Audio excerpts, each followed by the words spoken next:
আজকে আমরা ম্যাথমেটিক্যাল ফিজিক্সের একটা ইম্পর্টেন্ট টপিক শিখব, সেটা হলো গিয়ে গাম্মা ফাংশন। ওকে, সো গাম্মা ফাংশনটা কি, তার ম্যাথমেটিক্যাল ডেফিনেশনটা কি সেটা আমরা দেখব।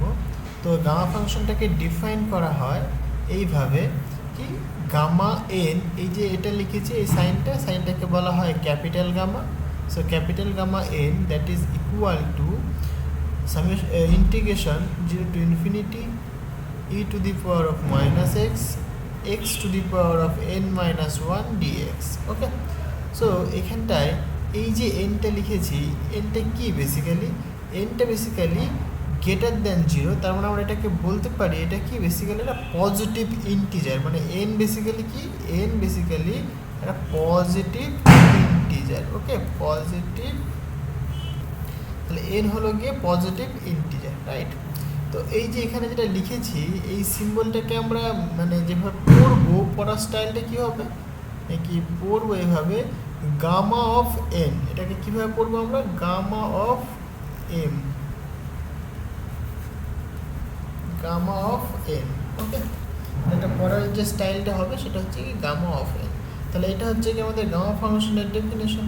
তাহলে এখান থেকে আমরা যদি বলে যে এন এর ভ্যালু 1, তাহলে গামা 1 এর ভ্যালু কত হবে সেটা বের করতে পারবো। যদি বলে 2, যদি বলে তাহলে গামা 2 এর ভ্যালু কত সেটাও বের করতে পারবো আমরা। তো দেখা যায়, তো প্রথমত বলছি আমি সাপোজ যে প্রবলেম 1 কি, গামা 1 এর ভ্যালু কত হবে সেটা আমি দেখতে চাইছি, রাইট।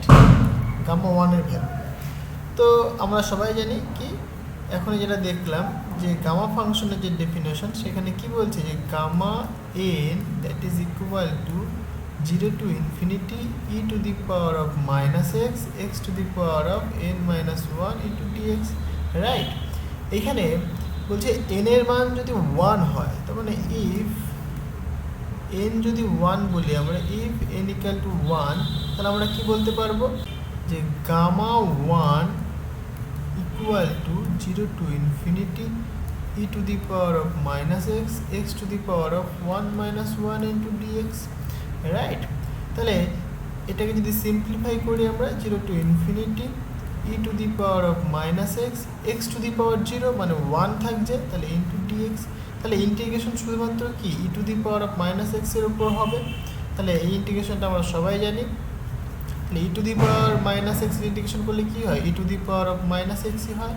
কিন্তু এটা তো মাইনাস এক্স, শুধু এক্স নয়, তার ডেরিভেটিভ করতে হবে, ডেরিভেটিভ করে ভাগ হবে, তাহলে সেটা কত হবে -1। আর লিমিটটা কি বলেছে, 0 থেকে ইনফিনিটি। ওকে, তাহলে এটা পুট করে দিলেই হয়ে যাবে কি, আপার লিমিট মাইনাস লোয়ার লিমিট। তাহলে আপার লিমিট প্রথমে পুট করি, তাহলে e to the power of minus infinity সেটা কি দেবে, আবার 0 দেবে। সো 0 বাই সামথিং সেটা 0ই হয়, সো সূত্রে মাইনাস। ওকে, তাহলে লোয়ার লিমিট পুট করবে। এবার লোয়ার লিমিট কি বলছে 0, তাহলে e to the power of 0, e to the power 0 মানে কত 1, তাই না। তাহলে 1 ডিভাইডেড বাই, ওর -1 রয়েছে, সো -1। তাহলে এখানে আলটিমেট কী পাচ্ছি, 0 মাইনাস প্লাস হয়ে গেলো, তাহলে 1। তাহলে এখানে আমরা 1 পাচ্ছি। তাহলে গামা 1 এর ভ্যালু কত, গামা 1 এর ভ্যালু কিন্তু 1 হয়। ওকে, সিমিলারলি যদি বলে যে গামা 2 এর ভ্যালু কত হবে, তো তাও আমরা দেখতে পারি যে গামা 2 এর ভ্যালু কত হবে। সাপোজ এটাকে বলছি আমি প্রবলেম 2, তো গামা 2 এর ভ্যালু কত হবে, গামা 2 ইকুয়াল টু কত হবে সেটা আমরা দেখব।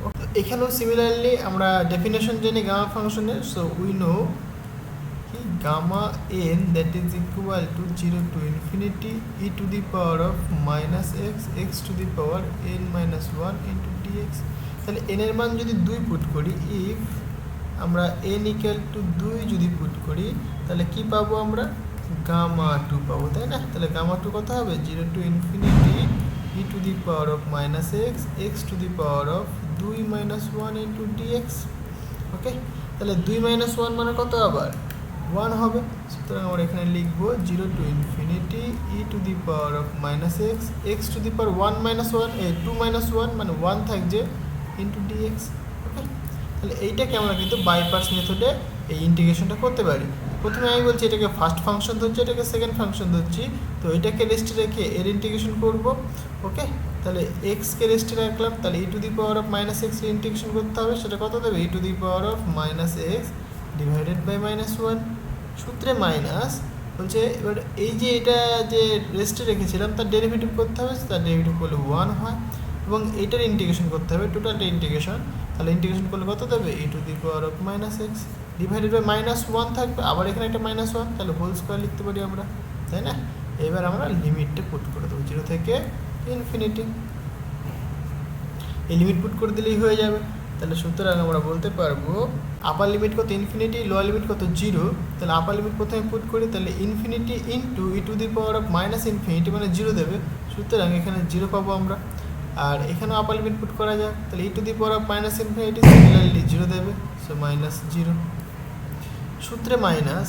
এবার লোয়ার লিমিট পুট করবো, লোয়ার লিমিট বলছে 0, তাহলে 0 ইন্টু e⁻⁻something মানে 0, মানে 0 দিয়ে যাকে মাল্টিপ্লাই করি না কেন সেটা 0 দেয়, সো 0 পেলাম আমরা, মাইনাস e⁻0 আবার মানে সেটা আবার 1 দেবে, so 1 divided by -1 whole square মানে 1ই হবে, সো এটা পাচ্ছি আমরা। তাহলে এখানে আমরা কি দেখতে পাচ্ছি, এই মাইনাসে মাইনাসে কী হয়ে যাবে, প্লাস হয়ে যাবে, সুতরাং শুধু 1 পাবো আমরা। সো গামা2 এর ভ্যালু কত, গামা2 এর ভ্যালু কিন্তু 1 পাই আমরা।